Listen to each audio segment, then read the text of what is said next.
what's happening now? Nagtatanong po kami sa inyo, Ginoong Mayor. Bakit po?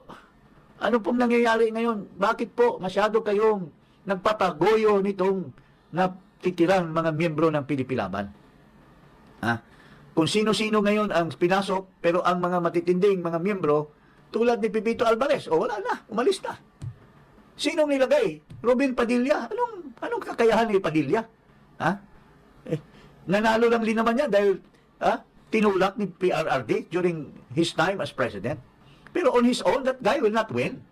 Ngayon, yung anak naman ni Pangulo, nilagay na vice chairman. Anong kakayahan yan sa partido? Kaya naawa po ako at alam mo, once upon a time,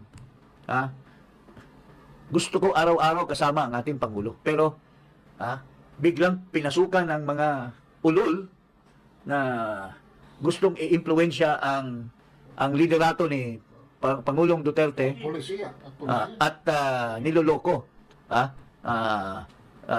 Inu-impluensya ang kanyang magandang liderato. With all due respect Yes. sa former president, nung pahong termino ninyo, ini-infiltrate na kayo ng mga oligarko, ini-infiltrate na kayo ng mga Amerikano, ini-infiltrate na kayo ng mga bobong, mga vested interest.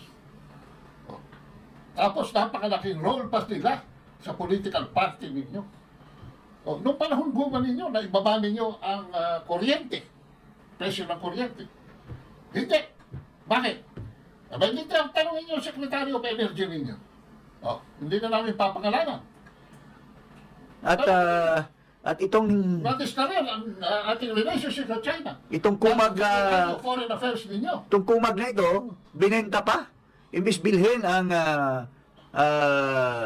Service 38 at ang Malampayat, ang gobyerno ang magpapatakbo. Binenta pa sa isang kroni na wala namang kakayahan.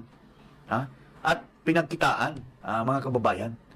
Ganun po ang katindi ng mga nakikinabang kay President Duterte noong siya pa ay nagpapatakbo ng ating bansa. Wala kasi strategic thinking, walang planning. So ngayon, No building of an ngayon, we seem to be dreaming we seem to be dreaming na with this current administration, inamin na nga ng ating dating Pangulo na people will gravitate to the new administration, to the President. At yung mga nakinabang na mga kumag, na mga miyembro ng Pilipilaban noon at iniwan na at nalulungkot ang ating Pangulo dati, ay inamin na niya nga na nag-gravitate na ngayon.